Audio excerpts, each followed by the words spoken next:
నమస్తే. ధాన్యం విషయంలో దాదాపు 1100 కోట్ల కుంభకోణం జరిగిందని ఏలేటి మహేశ్వర్ రెడ్డి బీజేపీ శాసనసభాపక్ష నేత ఆయన స్టార్ట్ చేశారు. దీన్ని మంత్రి ఉత్తమ్ కుమార్ రెడ్డి ఆధ్వర్యంలో ఈ స్కామ్ జరిగిందని ఆయన ఆరోపణలు చేశారు. దాని తర్వాత అది బీఆర్ఎస్ కూడా అందుకున్నది.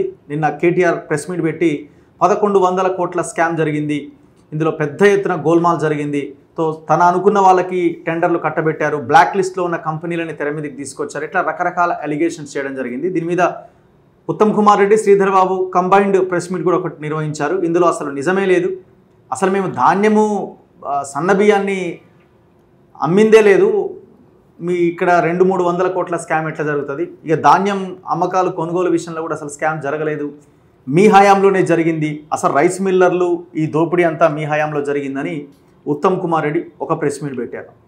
అసలు ఏం జరుగుతున్నది, న్యూట్రల్ పర్సన్స్తో మనం మాట్లాడించాలి, అగ్రికల్చర్ ఎక్స్పర్ట్స్తో మనం మాట్లాడించాలని నేను సారంపల్లి మల్లారెడ్డి గారి దగ్గరికి వచ్చిన. ఆయన సిపిఎం లీడర్గా ఉన్నారు అండ్ ఆయన సిపిఎం లీడర్ కంటే ఎక్కువగా అగ్రికల్చర్ మీద ఒక సైంటిస్ట్కు ఉన్నంత సమాచారం ఆయన దగ్గర ఉన్నది.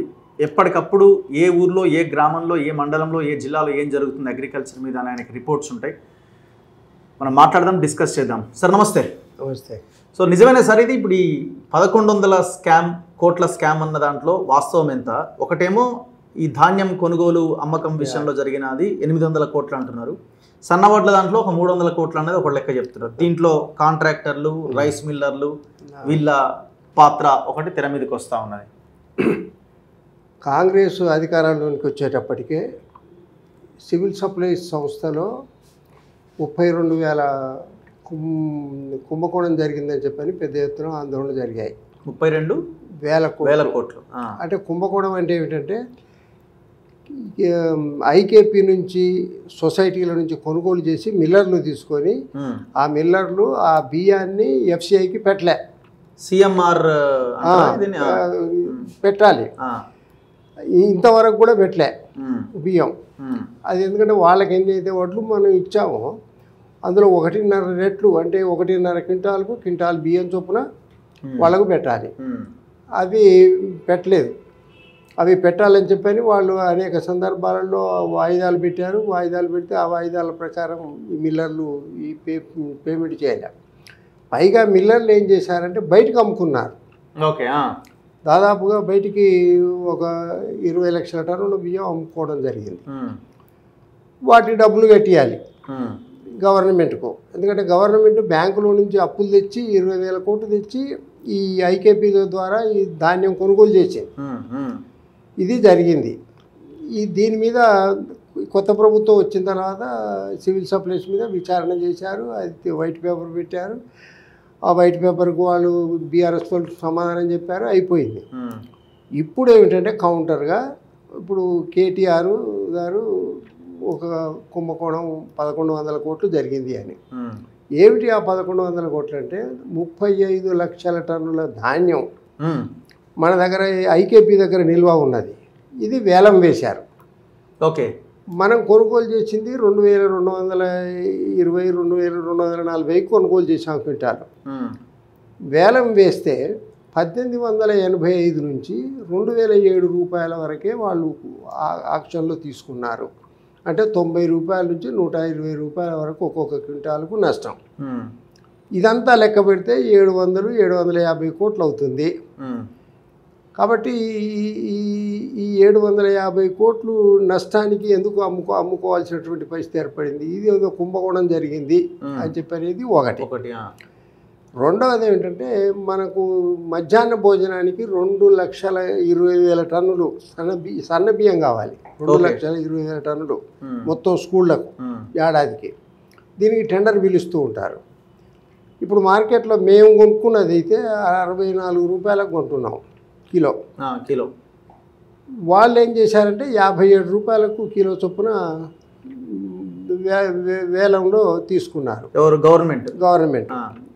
అయితే టెండర్లలో ఏమిటంటే 57 కాకుండా 56 రూపాయలే 99 పైసలకని చెప్పి, అంటే 57 దాదాపు తీసుకున్నారు. అందులో ఒక 300 కోట్లు 200-300 కోట్లు మింగేశారని. అసలు ఇంతవరకు గవర్నమెంట్ సన్న బియ్యం కొనలే. టెండర్లు మాత్రమే పిలిచింది, వాళ్ళ దగ్గర నుంచి తీసుకోవడం కానీ అది కానీ జరగలేదు. అందువల్ల ఏంటంటే ఇందులో గతంలో జరిగినటువంటి లోపం ఉంది, ఇప్పుడు జరుగుతున్న లోపం కూడా ఉంది. ఓకే, ఇప్పటికి కూడా ఏమిటంటే మిల్లర్లు 4000 మిల్లులు ఉన్నాయి, ఆ మిల్లులకు కాకుండా మేము బ్లాక్ లిస్ట్లో పెట్టినటువంటి వాడికి కూడా ఇచ్చారు అని చెప్తున్నారు. అవి 4 కంపెనీల వాళ్ళు వేలంపాట్లో వీళ్ళు ధాన్యం కొనుగోలు చేశారు, గవర్నమెంట్కు డబ్బులు పే చేస్తామని చెప్పన్నారు. ఆ 35 లక్షల టన్నులు అవి ఇంతవరకు ట్రాన్స్ఫర్ కాలా, అవి ఇంతవరకు వేలం మాత్రమే జరిగినాయి. ఒకవేళ అది అంగీకరించబడాలంటే మళ్ళీ క్యాబినెట్ కూర్చొని ఆమోదించాలి, క్యాబినెట్ ఆమోదించకుండా జరగదు. ఒకటి. ఇక సన్న బియ్యం విషయానికి వస్తే మామూలుగా బయట ఇప్పుడు 50-56 రూపాయలు అది అమ్ముతూ ఉన్నారు, అది అంతకన్నా తక్కువకు ఎవడు ఇచ్చే పరిస్థితి లేదు. ఓకే, అందుకోసం ఏమిటంటే ఇందులో ఈ సన్న బియ్యంలో కుంభకోణం జరిగింది అనేటటువంటిది నమ్మడానికి వీలు. ఇప్పుడు 42 రూపాయలకే దొరుకుతున్నది, కావాలంటే కొనిస్తాం మేము, మీరు ఎట్లా 57 రూపాయల 56 రూపాయల 90 పైసలకి టెండర్ కాల్ 42 రూపాయలకు దొడ్డు బియ్యం కూడా రావు. ఎందుకంటే అతను ఏ బియ్యం తింటున్నాడో కేటీఆర్ లేకపోతే మిగతా వాళ్ళు ఏమైనా తింటున్నారో తెలియదు, కానీ కొనుక్కొని తినేటటువంటి వాళ్ళుగా మేము 42 రూపాయలకు దొడ్డు బియ్యం వస్తాయి. 58 నుంచి 64 రూపాయల మధ్యలో అయితే సన్న బియ్యం దొరుకుతాయి. ఇంతకుముందు కేసీఆర్ ఏమన్నాడు, మేము చౌకటి పొల ద్వారా సన్న బియ్యం సరఫరా చేస్తాం అన్నారు, కానీ చేయలే.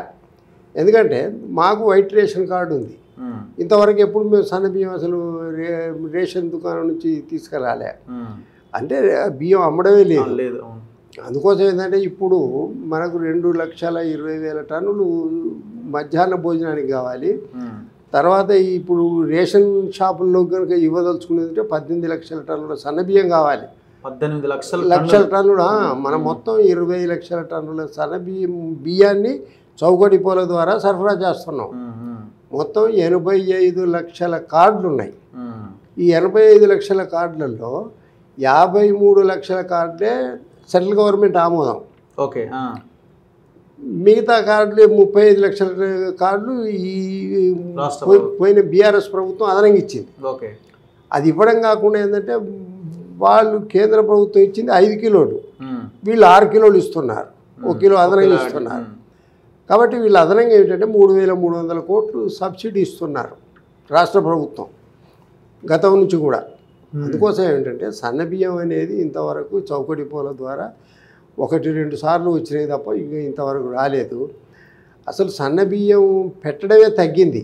కారణం ఏమిటంటే సన్న బియ్యం జనరల్గా ఇప్పుడు మనం 50 నుంచి 60 లక్షల ఎకరాల్లో వరి వేస్తాం వానాకాలం. అది మాట్లాడదాం సార్, అది డీటెయిల్డ్గా. నా పాయింట్ ఏంటంటే ఇప్పుడు స్కామ్ జరగడానికి అనుకూల పరిస్థితులు ఏర్పరచుకున్నారా, లేదు స్కామ్ జరిగిపోయిందా? స్కామ్ జరగలేదు. ఒకవేళ ఇప్పుడు ఇంప్లిమెంట్ కావాలి ఎన్నికల తర్వాత, ఒకవేళ కనుక కేటీఆర్ చెప్పారు సన్న బియ్యం కాకుండా ఈ 35 లక్షల టన్నుల బియ్యం ఏదైతే కొనుగోలు చేశారో 4 కంపెనీలు, వాళ్ళు కనుక కొనుగోలు చేస్తే వాళ్ళు ఐకేపీ కొనుగోలు చేసిన రేటు కన్నా 98 నుంచి 120 రూపాయలు తక్కువ కనుక కొనుగోలు చేస్తే మనకు నష్టం వస్తుంది. ఆ నష్టాన్ని రాష్ట్ర ప్రభుత్వం భరించాలి. దాని కుంభకోణం అంటారా లేకపోతే మరేమంటారో అది మనం బ్లాక్ లిస్ట్ లో పెట్టిన కంపెనీస్ ని మళ్ళీ ఎట్లా వాటికి అంటే 4 కంపెనీలు ఏవైతే ఉన్నాయో అందులో ఒక కంపెనీనే బ్లాక్ లిస్ట్ లో పెట్టాము, దాన్ని కేంద్రీయ భండార్. మిగతా 3టిని హిందుస్థాన్ ఒకటి, తర్వాత పోతే ఇంకోటి ఇండస్ట్రీస్ ఒకటి, వాకాబ్ ఒకటి, వీటిని ఈ సంస్థలను ఇంతకుముందు బ్లాక్ లిస్ట్లో పెట్టలే. ఓకే, కాబట్టి ఆ బండార్ అనేది అయితే మేము బ్లాక్ లిస్ట్లో పెట్టామో దానికి కూడా మీరు ఆమోదించి ఇచ్చారు అని చెప్పారు. ఇప్పుడు కొన్ని సందర్భాలలో వేలంపాట్లో ఎవరైతే తక్కువ పడతారో ఆ గ్యారంటీ ఇస్తారో, గతంలో ఉన్నటువంటి బ్లాక్ లిస్ట్లో ఉన్న నేరాలను నుంచి బయటపడతారో, ఆ గతంలో ఉన్న నేరాలు రుజువు కాలేదనుకోండి, ఆ కేసు కొట్టేశారనుకోండి, వాళ్ళకి ఇవ్వచ్చు. ఇప్పటికీ బ్లాక్ లిస్ట్లో కొనసాగుతూ ఉంటే అతను టెండర్ వేయడానికే వీలు లేదు చట్టబద్ధంగానైతే. అందుకోసం ఏంటంటే అది దాన్ని పరిశీలించాల్సి. అంటే ఒకే రోజులో అన్ని కంప్లీట్ అయినాయి అంటున్నారు వీళ్ళు. టెండర్ అయిపోయింది, మార్గ గైడ్ లైన్స్ రూపొందించి అసలు అంతా టెండర్ కాల్ ఫర్ చేయడం అంతా సింగిల్ డేలో ఎట్లా కంప్లీట్ అవుతుంది? సివిల్ సప్లైస్ అంత చాకచక్యంగా లేదు నాకు తెలిసి. ఎందుకంటే సివిల్ సప్లైస్కు సంబంధించి అనేక సందర్భాలలో దాని యొక్క బలహీనతలు, లోపాలు, దాని అవకతవకల మీద అనేక దరఖాస్తులు పెట్టాం, అనేక వ్యాసాలు రాసాం, అనేక రిప్రజెంటేషన్లు చేసాం. అప్పుడు నాటి సివిల్ సప్లైస్ మంత్రికి కూడా ఇచ్చాం. అప్పుడు జూపల్లి కృష్ణారావు ఉంటే అతనికి కలిసి చెప్పాం. వ్యవసాయ శాఖ మంత్రి నిరంజన్ రెడ్డికి చెప్పాం. అయినా సివిల్ సప్లైస్ శాఖ అంత తొందరగా పట్టించుకోలే. కానీ ఇప్పుడు ఈ కాంగ్రెస్గా వచ్చిన తర్వాత ఒక్క రోజులోనే టెండర్ పిలవడం, ట్రాన్స్ఫర్ కావడం అంతా జరిగిపోయింది అంటే ఆశ్చర్యకరమైనటువంటి విషయం. పైగా ఇప్పుడు కోడ్ ఉంది, ఎలాంటి లావాదేవీలు చేయడానికి వీలు లేదు. ఈ కోడ్ అయిపోయిన తర్వాత చేయాలి. ఒకవేళ మనం ఆరోపణ చేసినా దానికి కొంచెం అతికేటట్టు ఉండాలి. అంగీకారం కుదిరింది, టెండర్లు పిలిచారు. టెండర్లు కూడా ఎప్పుడు పిలిచారు? వాళ్ళు జనవరిలో పిలిచారన్నారు. జనవరిలో పిలిచిన తర్వాత ఈ కోడ్ వచ్చిన తర్వాత ఇప్పుడు ఆగిపోయింది. ఒకవేళ కనుక ఇప్పటికీ అలాగే కనుక ఉంటే దాని మీద ఏ విచారణకు మనం ఆదేశించవచ్చు. కోర్టుకు కూడా మేము అటెండ్ అవుతాం, సిబిఐకి ఎస్బీఐకి చెప్తామని చెప్పని కూడా కేటీఆర్ గారు చెప్పారు. అందుకోసం అందులో వాస్తవం ఏమిటి? ఇందులో 2 అంశాలు ఉన్నాయి. ఒకటి, మనకున్న 35 లక్షల టన్నుల బియ్యం అమ్మకంలో జరిగిన మోసం. అంటే మనం కొనుగోలు చేసింది 2200కు, మనం అమ్మింది 1883కు. ఓకే. ఈ డిఫరెన్స్ ఏదైతే నష్టం జరిగిందో ఈ నష్టం ఎలా జరిగింది. తర్వాత రెండవది ఏమిటంటే, ఇన్ జనరల్గా ఇప్పుడే కాదు, గత రాజశేఖర రెడ్డి ఉన్నప్పటి నుంచి కూడా ఐకేపీ పెట్టింది రాజశేఖర రెడ్డి. అప్పటి నుంచి కూడా ఈ ఐకేపీ కొనుగోలు చేసిన తర్వాత నిల్వ ఉంటే వేలం వేసి తక్కువకు అమ్ముతున్నారు. జనరల్గా అసలు ఐకేపీ కొన్నవన్నీ కూడా ఏమిటంటే వాళ్ళు మిల్లర్లకు ఇవ్వాలి, మిల్లర్లు ఆ బియ్యాన్ని ఎఫ్సిఐకి పెట్టాలి. ఆ ఎఫ్సిఐకి పెట్టడంలో ఈ మిల్లర్లు ఆడుతున్నటువంటి నాటకం తప్ప మరొకటి కాదు. ఇప్పుడు మిల్లర్లు 2100 కొంటామంటే కూడా వాళ్ళకి ఇవ్వకుండా టెండర్లు పిలిచారనే ఆరోపణ కూడా చేశాడు. అసలు నిజానికి 2100కు వాళ్ళు కొట్టమని చెప్పని ముందుకు వచ్చినటువంటి అంశం అయితే నాకు తెలిసి, నాకెందుకంటే మీడియాలో కూడా తర్వాత పోతే కరీంనగర్ మిల్లర్ బాగా తెలుసు, వాళ్ళు ఎవరు కూడా అలా ముందుకు వచ్చే పరిస్థితి లేదు. పరిస్థితి ఏమిటంటే బయట అంతకన్నా ఇంకా తక్కువకు వస్తుంటే ఎక్కువ పెట్టి కొనుగోలు చేసే పరిస్థితి లేదు. పైగా మన మిల్లర్లు ఎంత గొప్పోళ్ళు అంటే గవర్నమెంట్ ప్రొక్యూర్ చేసినటువంటి ధాన్యాన్ని మిల్లు పట్టించి బియ్యాన్ని చప్పా చేయకుండా అమ్ముకున్నటువంటి ఘనత ఉన్నోళ్ళు. వాళ్ళ మీద కేసులు పెట్టి రాబట్టడానికి ప్రయత్నాలు చేసి తర్వాత కొన్ని వదిలిపెట్టుకున్నటువంటి పరిస్థితులు. ఈ సూర్యాపేట ఏరియాలో పెద్ద ఎత్తున స్కామ్ జరిగింది. చాలా మిల్లర్లు, కరీంనగర్, సూర్యాపేట, మిర్యాలగూడ, ఇవి దాదాపు ఒక 2500 మిల్లులు ఉన్నాయి. మొత్తంగా అన్ని జిల్లాలలో కలిపితే ఒక 4000 మిల్లుల వరకు ఉండొచ్చు. కానీ పనిచేస్తున్న మిల్లులు మాత్రం 2500. ఆ 2500 మిల్లులలో 500 మిల్లులు పెద్దవి, ఇవి పనిచేస్తాయి. వీళ్ళు ఇతర రాష్ట్రాలతోటి ఇతర వ్యాపారాలు చేస్తూ ఉంటారు. పైగా వీళ్ళు ఎక్స్పోర్ట్లో కూడా పాల్గొంటూ ఉంటారు. ఇతర దేశాలకు మనం బియ్యం ఎగుమతి చేస్తూ ఉంటాం. మన భారతదేశం నుంచి 2 కోట్ల టన్నులు ఎగుమతి చేస్తూ ఉన్నాం. మొన్న ఎగుమతులు పనిచేసాం. కానీ నిన్నగాక మొన్న అంటే ఒక 15 రోజుల కిందట కేంద్ర ప్రభుత్వం ఒక 40 లక్షల టన్నులు ఎగుమతి చేసింది. అవి ఆంధ్రప్రదేశ్ నుంచి, తెలంగాణ నుంచి ఎగుమతి అయినాయి. అందువల్ల ఏమిటంటే మన మిల్లర్లు చాలా తేలికలు, వాళ్ళు ఏదో 2100 కొంటామనేటటువంటి మాట ఎలా ఉన్నా ఇందులో ఎఫ్సిఐ పాత్ర ఏముండదు సార్? వాళ్ళు ఏం క్వశ్చన్ చేయడానికి అవకాశం లేదా? వాళ్ళు ఒక కోటా ఇస్తారు మనకు. ఆ కోటా ప్రకారం మనం బియ్యం ఇవ్వాలి. బియ్యం ఇవ్వాలి అని చెప్పంటే మిల్లర్ల ద్వారా ఇవ్వాలి, ఒకటి. రెండవది, ఎఫ్సిఐ కూడా ధాన్యం కొనుగోలు చేస్తుంది. ఇది మన ఐకేపీ లాగా వాళ్ళు కూడా కొనుగోలు చేస్తారు. చేసి వాళ్ళు కూడా మిల్లర్లకు ఇస్తారు. కస్టమ్ మిల్లింగ్ అంటారు. ఆ కస్టమ్ మిల్లింగ్ ఇస్తే వాళ్ళు క్వింటాల్ నరిస్తే క్వింటాల్ బియ్యం వాళ్ళకి ఇవ్వాలి. వాళ్ళు వసూలు చేసుకుంటారు. ఒకవేళ ఇవ్వకపోతే వాళ్ళు సెంట్రల్ గవర్నమెంట్ కాబట్టి కేసు బుక్ చేస్తారు వెంటనే. అందుకోసం ఇప్పుడు ఐకేపీ వాళ్ళ దగ్గర నుంచి తీసుకెళ్ళిన ధాన్యానికి తగిన బియ్యాన్ని ఎఫ్సిఐకి ఇవ్వడంలో లోపం. తర్వాత ఎఫ్సిఐ కుంభకోణం జరగవచ్చు. దాన్ని మనం జరిగిందా లేదా అని చెప్పి అనేది విచారణ చేస్తే తప్ప తేలదు. అందువల్ల దీని మీద ఇంత పెద్ద ఆరోపణ చేసినప్పుడు నా ఆలోచన ఏమిటంటే ఓ ఎంక్వైరీ కమిషన్ వేసి గవర్నమెంట్ ఎంక్వైరీ కమిషన్ వేసి రుజువు చేసుకోవాల్సినటువంటి బాధ్యత ప్రభుత్వం మీద ఉంది. ఎందుకంటే ఒక ఆరోపణ వచ్చినప్పుడు అంకెలతో సహా ఆరోపణ వచ్చినప్పుడు రుజువు చేసుకోవాల్సినటువంటి బాధ్యత ఉంది. కొట్టేయడానికి వీళ్ళే. కానీ సన్నబియ్యం విషయంలో మాత్రం ఇంతవరకు అది కొనుగోలు చేయలేదు, టెండర్లు మాత్రమే పిలవడం జరిగింది. అంతకన్నా తక్కువ టెండర్లు కనుక ఎవరైనా ఇస్తే ఆ టెండర్లకే సన్నబియ్యం కొనేటువంటి ఏర్పాటు చేయాలి. రెండో ముఖ్యమైన అంశం ఏంటంటే సన్నబియ్యం పండించిన వాళ్ళకి మేము బోనస్ ఇస్తామని కొంత వాళ్ళని ప్రోత్సహిస్తాం. అన్ని రేషన్ షాపుల్లో మేము సన్నబియ్యాన్ని ఇవ్వాలని అనుకుంటున్నాం. అందులో భాగంగా ఈ రకమైన 500 రూపాయల బోనస్ ప్రకటిస్తున్నామని అంటున్నారు వచ్చే వానాకాలం సీజన్ నుంచి. ఇక రైతులు మిగతా వాళ్ళంతా దొడ్డు వడ్లు కదా మేము పండిస్తున్నది, మాకు దీనికి కదా ఇవ్వాల్సింది, మీరు మేనిఫెస్టోలో కూడా పెట్టారు కదా 500 బోనస్ ఇస్తామని, ఇప్పుడేంది సన్న వడ్లు అని చెప్తున్నారు అనేది ఇంకొక వాదన, ఇంకొక ఆర్గ్యుమెంట్ ఇంకొక వైపున. అసలు ఇది సాధ్యాసాధ్యాలు ఏంటి సార్? ఇది అవకాశం ఉందా ఇప్పుడున్న మన పంట పొలాలు ఇవన్నింటితో కంపేర్ చేస్తే? రాష్ట్ర ప్రభుత్వం అంటే ఇప్పుడు కాంగ్రెస్ ప్రభుత్వం తన మేనిఫెస్టోలో చాలా స్పష్టంగా క్వింటాలకు 500 రూపాయలు మేము ధాన్యానికి బోనస్ ఇస్తాం, క్వింటాలకు 300 రూపాయలు మొక్కజొన్నలకు ఇస్తాం, సోయా ఇస్తాం, కందులకు ఇస్తాం, మిర్చికి 15,000 రూపాయలు ఇస్తాం, పసుపుకు 12,000 రూపాయలు ఇస్తామని చెప్పని ప్రకటించారు. ప్రకటించి ఇప్పుడు మాట తప్పడం అనేది అత్యంత దుర్మార్గం. ఇవాళ నువ్వు సన్నధాన్యం అని చెప్పంటే అసలు మొత్తం మనం వానకాలం ఒక 60 లక్షల ఎకరాలు, యాసింగి ఒక 40 లక్షల ఎకరాలు, అంత 1 కోటి ఎకరాలలో మనం వరి పెడుతున్నాం. ఈ 1 కోటి ఎకరాలలో సన్నధాన్యం పెట్టేది ఎంత? 20%. అంటే 20 లక్షల ఎకరాలు, 25 లక్షల ఎకరాలు పెడతాం. సన్నధాన్యం పెట్టరు. ఎందుకని?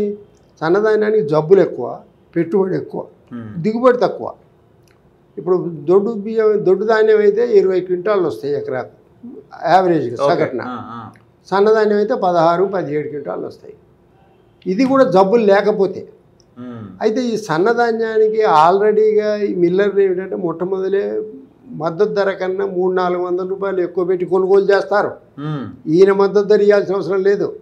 రేవంత్ రెడ్డి సన్నధాన్యం ఆల్రెడీ కొనుగోలు చేశారు. వానకాలమే పెడతారు సన్నధాన్యం, యాసింగి సన్నధాన్యం పెట్టరు.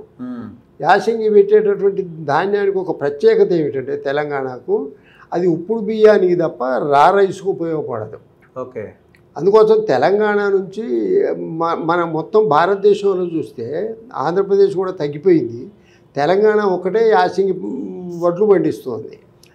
ఈ యాసింగి వడ్లు పండించినటువంటి వాటిని వీళ్ళు ఉప్పుడు బియ్యం చేసి మనం తమిళనాడుకు, కేరళకు, బంగ్లాదేశ్, శ్రీలంకకు మనం ఎక్స్పోర్ట్ చేస్తూ ఉంటాం. మనకు మార్కెట్ ఉంది 30-35 లక్షల టన్నులు. మొన్న కూడా కేంద్ర ప్రభుత్వం మన రాష్ట్రాన్ని అడిగింది, మీరు ఉప్పుడు బియ్యం పంపండి మేము కొంటామని. ఉప్పుడు బియ్యం ఇప్పుడు యాసింగి వడ్లన్నీ కూడా ఉప్పుడు బియ్యమే. ఇప్పుడు వడ్లు తడిచినాయి, మేము కొనుగోలు చేయమని చెప్పారు. వాళ్ళైనా కూడా తడిపి ఉడకబెట్టి మళ్ళీ ఉప్పుడు బియ్యం చేయాల్సిందే. ఓకే. అందుకోసం యాసింగి తడిచినా పెద్ద ప్రమాదం లేదు. మొలకలు వచ్చిన బియ్యం కూడా ఉడకబెట్టేసి బియ్యం చేస్తారు. ఓకే. ఎందుకంటే నేను ఎఫ్సిఐకి మొత్తం స్టేట్కు దాని నిర్వహణ కమిటీలో మెంబర్గా పనిచేశాను 3 ఏళ్ళు.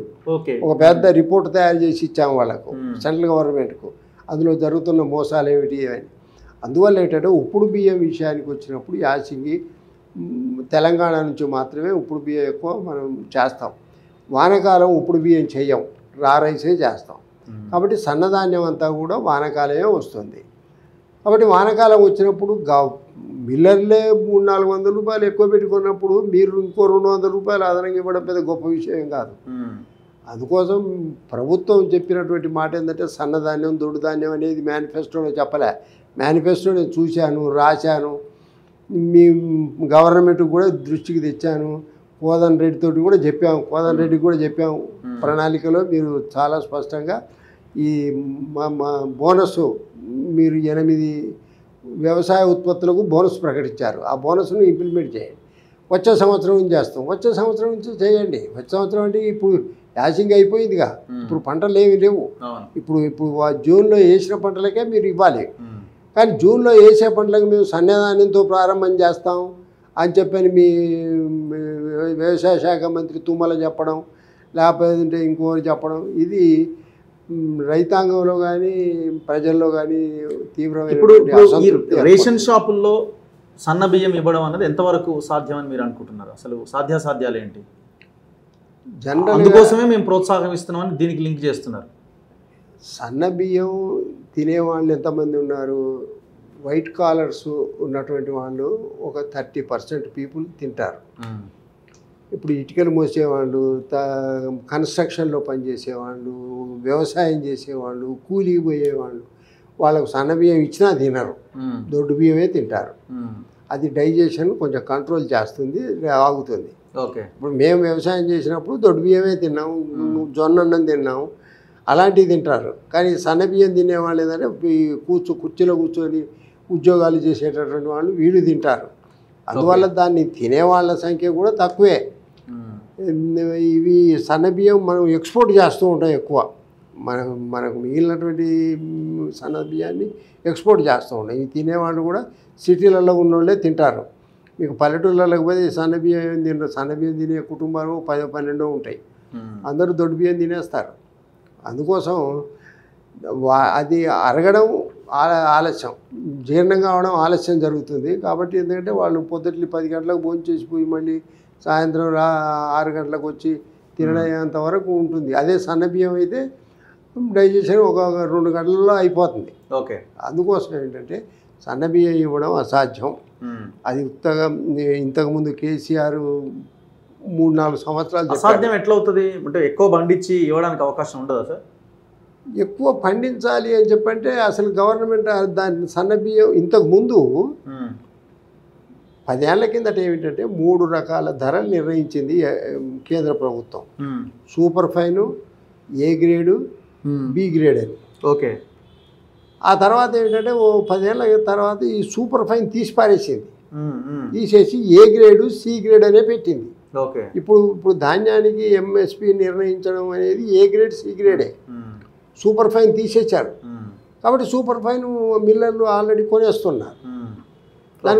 దానికి ఇంతకుముందు మద్దతు ధర ఉండేది, ఇప్పుడు లేదు. ఏ గ్రేడ్కు సూపర్ ఫైన్కు మధ్యలో 300 రూపాయలు తేడా ఉండేది. డిమాండ్ బట్టి రైతు అమ్మేసుకుంటాడు. కాబట్టి చాలామంది ఏంటంటే కొంతమంది ఈ సన్నధాన్యాన్ని నిలవబెట్టుకొని 3-4 నెలల తర్వాత అమ్ముకుంటారు. దానికి రేట్ ఎక్కువ వస్తుందని చెప్పారు. జనరల్గా దానికి రేట్ ఎక్కువనే వస్తుంది. సన్నధాన్యం కోతకు వచ్చిందంటే వెంటనే మిల్లర్లు పోయి ఆ ఊళ్ళలోకి పోయి బ్రోకర్లు పెట్టి వాళ్ళ దగ్గర నుంచి కొనుగోలు చేస్తూ ఉంటారు. అందుకోసం ఈ ప్రభుత్వం ఏంటంటే మేము సన్నధాన్యానికి ఇస్తాం, దొడ్డు ధాన్యానికి బోనస్ ఇవ్వము అని చెప్పినది చాలా అన్యాయం. ఎందుకంటే ఇప్పుడున్న బడ్జెట్తో కొనుగోలు చేసి ఇవ్వడం ఏమైనా సాధ్యమవుతుందా సార్? దాదాపు 5,000 కోట్లు అవుతాయి మొత్తం పర్ ఇయర్. 5,000 కోట్లు 5,000 కోట్లు అవుతాయి.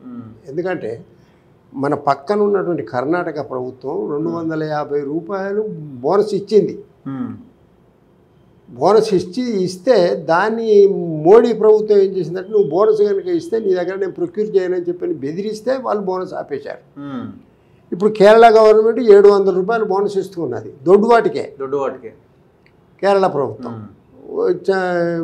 తమిళనాడు ప్రభుత్వం 140 రూపాయలు బోనస్ ఇచ్చింది. అలాగే వెస్ట్ బెంగాల్ ప్రభుత్వం 150 రూపాయలు బోనస్ ఇచ్చింది. అందుకోసం వాళ్ళు మీరు బోనస్లు ఇస్తే మేము మీ రాష్ట్రం నుంచి ప్రొక్యూర్ చేయమని చెప్పని ఎప్పుడైతే కేంద్రం గత సంవత్సరం నుంచి బెదిరించిందో అప్పుడు అందరికీ బోనస్లు పనిచేశారు. కేరళ మాత్రం ఇస్తుంది. ఓకే, కేరళ ఇవ్వడానికి ఒక కారణం ఉంది. వాళ్ళకు బియ్యం కావాలి, ఎంకరేజ్ చేయాలి పండించమని. వాళ్ళు ఇప్పటికీ ఏంటంటే 10 లక్షల టన్నులు బియ్యం వానాకాలం యాసంగి దిగుమతి చేసుకుంటారు. అందులో ఉప్పుడు బియ్యం కాబట్టి మన దగ్గర నుంచే ఎక్కువ దిగుమతి చేసుకుంటారు. అది పరిస్థితి. అందుకోసం నెక్స్ట్ మూడో అంశం రుణమాఫీ, పంట లోన్లు, టర్మ్ లోన్స్, గోల్డ్ లోన్స్, ఇట్లా అన్ని రకాల లోన్లు కలిపితే ఒక 35,000 కోట్లు 40,000 కోట్లు ఏదో లెక్క చెప్తున్నారు. పర్ఫెక్ట్ నెంబర్ అయితే అప్పుడు కనబడట్లేదు. సో ఇది ఆగస్ట్ 15 నుంచి చేయడానికి పరిస్థితులన్నీ చూస్తున్నామని చెప్తున్నారు. వ్యవసాయ మంత్రి కూడా రెస్పాండ్ అయినట్టున్నాడు. సో ఈ సాధ్యాసాధ్యాలు ఏంటి? ఇప్పుడు అపోజిషన్ పార్టీలు ఇప్పటికీ చెప్తున్నాయి ఏంటంటే ఇది ఇంపాసిబుల్, అది బ్యాంకర్లతో ఏం మాట్లాడినా అది రిజర్వ్ బ్యాంక్ ఒప్పుకునే అవకాశం లేదని. ఎంతవరకు సాధ్యమవుతుందని మీరు అనుకుంటున్నారు సార్? ఈ లెక్క ఎంతవరకు ఉండొచ్చు? ఈ 2 lakhs రుణమాఫీ ఒకటి ఇది సాధ్యమే.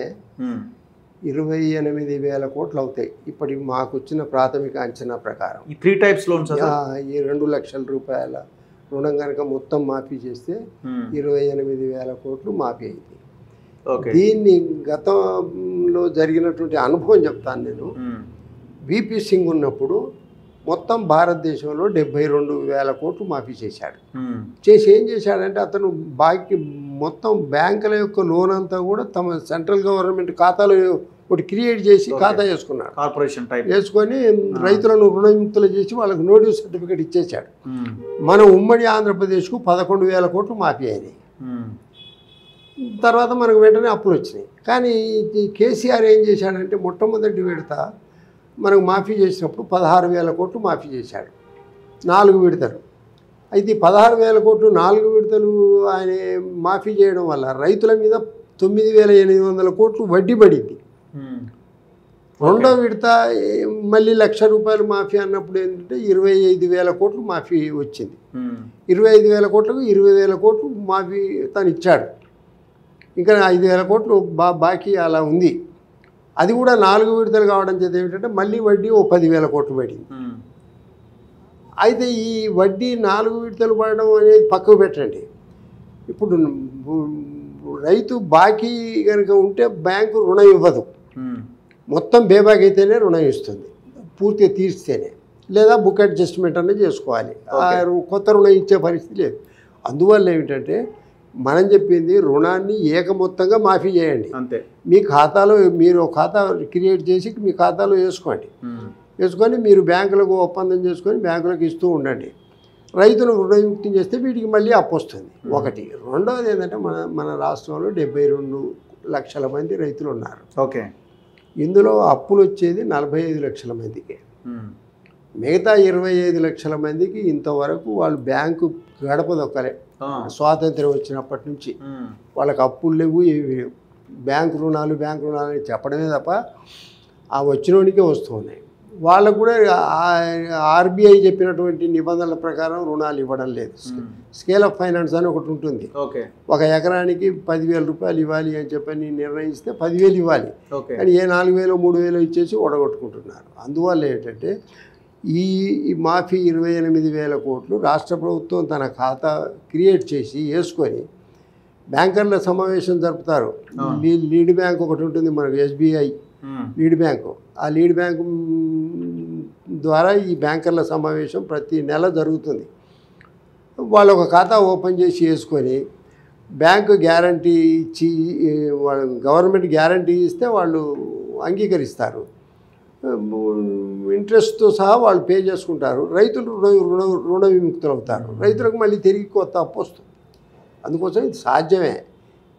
నిజాయితీ పద్ధతి ఉంటే.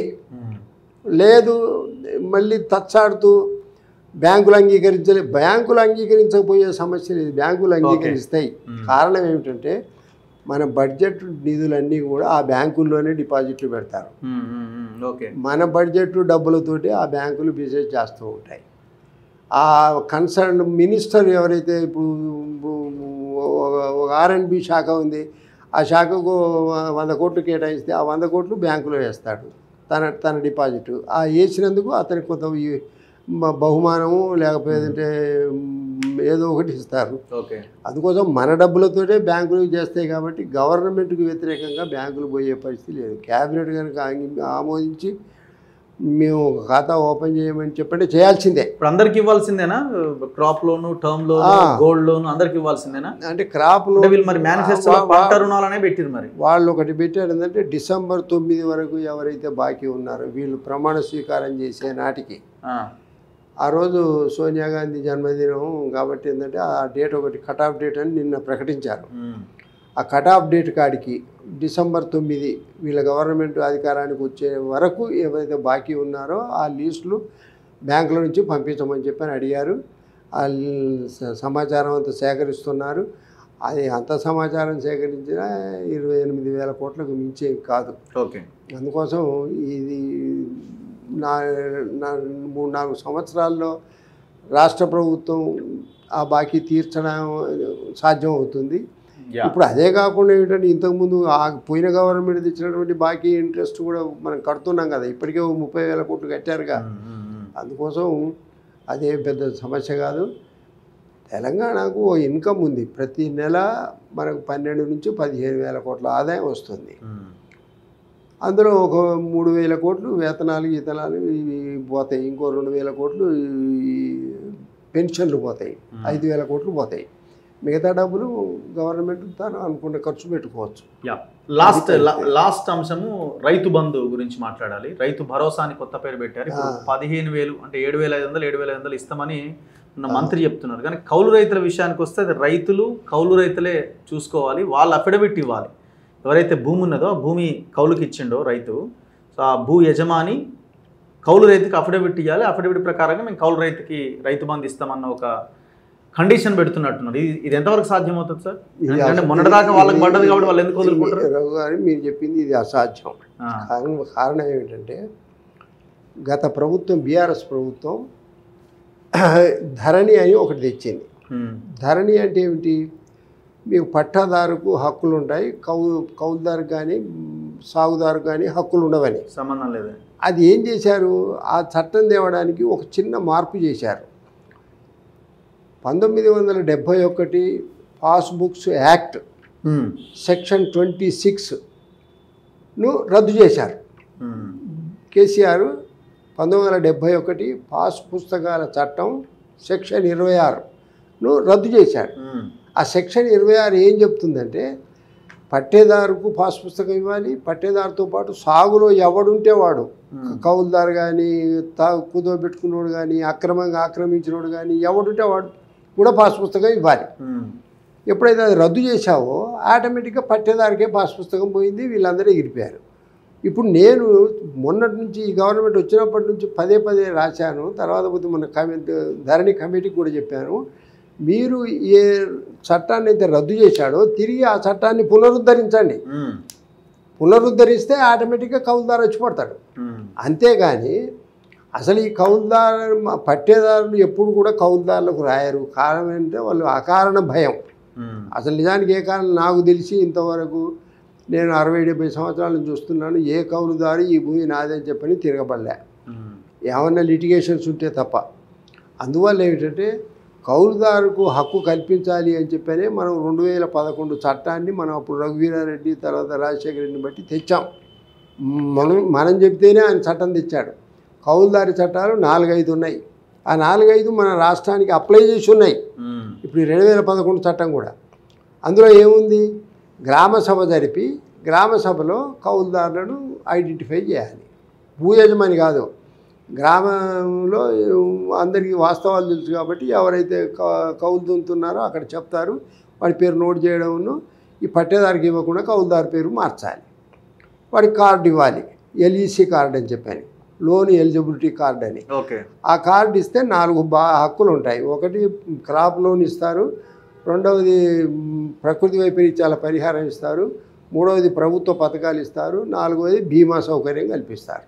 ఈ 4 ఆ కార్డు మీదనే ఒకటి రాసి ఉంటుంది, ఈ కార్డు పట్టేదారుకు వ్యతిరేకంగా ఎలాంటి సాక్ష్యంగా చెల్లనేరదు అని స్పష్టంగా రాసి ఉంటుంది. అది అందుకోసం ఏంటంటే ఇప్పుడు ఈ ముఖ్యమంత్రి మీరు పట్టేదారుతో రాయించుకోండి అని చెప్పంటే అది అసాధ్యం. 1 ఎకరం కూడా ఎవడు రాయడు. అందుకోసం ఏంటంటే మీరు ఆ సెక్షన్ నేను చెప్పిన సెక్షన్ ఏదో సెక్షన్ 26 1971 పాస్ పుస్తకం యాక్ట్లో దాన్ని ఏదైతే కేసీఆర్ రద్దు చేశాడో మీరు దాన్ని మళ్ళీ రీఇన్స్టాల్ చేయండి. చేస్తే మీకు చట్టబద్ధమైన హక్కు ఏర్పడుతుంది. అది ఏర్పాటు చేయకుండా మీరు మేము కౌలుదారులకు ఇస్తాం, పాలేదారులకు ఇస్తాం అని చెప్పి 12,500 ఇస్తాం, ఏ ఆధారంతో ఇస్తాం? ఇప్పుడు అది చేయకుండా గ్రామ సభలు పెట్టి డిసైడ్ చేసి ఎవరు భూమి ఎవరు చేస్తున్నారని చేయడానికి అవకాశం ఉండదు? ఉంది, అవకాశం ఉంది. మనకి ఇప్పుడు 2011 చట్టం ఉంది, ఆ చట్టాన్ని ఇంప్లిమెంట్ చేయాలి. కానీ చట్ట ప్రకారం ఎవడన్నా కోర్టుకు వెళ్ళాడు అనుకోండి ఆగిపోతుంది. ఎందుకంటే నీకు చట్టంలో కౌలుదారుకు లేదా సాగుదారుకు హక్కు ఉంది అని చెప్పనేటటువంటిది లేదు, అది ఆల్రెడీ తీసేశాడు ధరణిలో. కాబట్టి ధరణిని నువ్వు కరెక్ట్ చేయాలి. ధరణిలో మల్లారెడ్డి పేరు ఎల్లారెడ్డి పడింది, 3కు బదులు 4 పడింది, శ్రీ పడింది. ఇవన్నీ ఈ తప్పులు కాదు, అవి ఒక 30 తప్పులు ఉన్నాయి. అవి వదిలిపెట్టు. అసలు కీలకమైనటువంటి నంబర్ 1 ఏమిటంటే చట్టాన్ని అమెండ్మెంట్ ఏదైతే చేశాడో దాన్ని మళ్ళీ రీఇన్స్టాల్ చేయి. అప్పుడే మీరు కౌలుదారులకు న్యాయం జరుగుతుంది, మీరు ఇవ్వడం జరుగుతుంది. లేకపోతే ఇంకొక మార్గం లేదు. ఎవడైనా కోర్టుకు వెళ్ళాడంటే హైకోర్టు, సుప్రీంకోర్టు కూడా అక్కర్లే, హైకోర్టుకు వెళ్ళాడంటే వెంటనే దీన్ని స్టే ఇచ్చేస్తాడు, కౌలుదారులను గుర్తించకూడదని. ఎందుకంటే దేర్ ఇస్ నో యాక్టే లేదు. అది పరిస్థితి. అందుకోసం ఏంటంటే ఈ ప్రభుత్వం మొట్టమొదలు ఆ చట్టాన్ని, ఆ ధరణి చట్టాన్ని మళ్ళీ రద్దు చేసిన దాన్ని రీఇన్స్టాల్ చేయాలి. అప్పుడు మాత్రమే కౌలుదారులకు సాధ్యం అవుతుంది. ఇప్పుడు కౌలుదారులు మా లెక్కలో 24 లక్షల మంది ఉన్నారు తెలంగాణలో. 26 lakhs, మొత్తం 72 లక్షల కమతాలు అయితే అందులో 24 లక్షల మంది కౌలుదారులు ఉన్నారు. ఈ ఆత్మహత్యలు చేసుకునేది కూడా కౌలుదారులే. అటు కౌలు చెల్లించాలి, తర్వాత పోతే ఇటు అప్పులు వడ్డీలు ఇవన్నీ కట్టాలి. కాబట్టి ఏంటంటే వాళ్ళే ఎక్కువ మంది ఆత్మహత్యలు చేసుకుంటున్నారు. అందువల్ల ఏమిటంటే కౌలుదారులకు న్యాయమైన హక్కులు కల్పించాలి. ఇప్పుడు పక్కన ఉన్నటువంటి రాష్ట్రం కల్పిస్తున్నారు, ఆంధ్రప్రదేశ్లో అన్ని రాష్ట్రాలలో కౌలు చట్టాలు ఉన్నాయి. మన దగ్గర తీసేసాడు. నీతి ఆయోగ్ కూడా కౌలు చట్టాన్ని ఒకటి మోడల్ పంపించింది. ప్లానింగ్ బోర్డును రద్దు చేసి నీతి ఆయోగ్ పెట్టాడు కదా సెంటర్. నీతి ఆయోగ్ కూడా ఒక చట్టం పంపించింది. నా దగ్గర ఉన్న ఆ చట్టాలు వాటిని అమలు చేయాలి. అందుకోసం ఏంటంటే చట్టం మార్చకుండా కౌలుదారులకు న్యాయం జరుగుతుందనే నమ్మకం లేదు, ఆశ పెట్టుకోవాల్సినటువంటి అవసరం ఉండదు. Right sir, thank you very much Malla Reddy గారు. ఇది ఓవరాల్గా ఇప్పుడు జరుగుతుంది అని అంటున్న కుంభకోణము, దానికి సంబంధించిన విశ్లేషణ, రైతు రుణమాఫీ పైన చర్చ, రైతు బంధు పైన, రైతు భరోసా పైన చర్చ. సో ఇవన్నీ మనం డీటెయిల్గా డిస్కస్ చేసాం. ఒక క్లారిటీ వచ్చిందని అయితే నాకు అనిపిస్తున్నది. చూస్తూనే ఉండండి మన తొలి వెలుగు.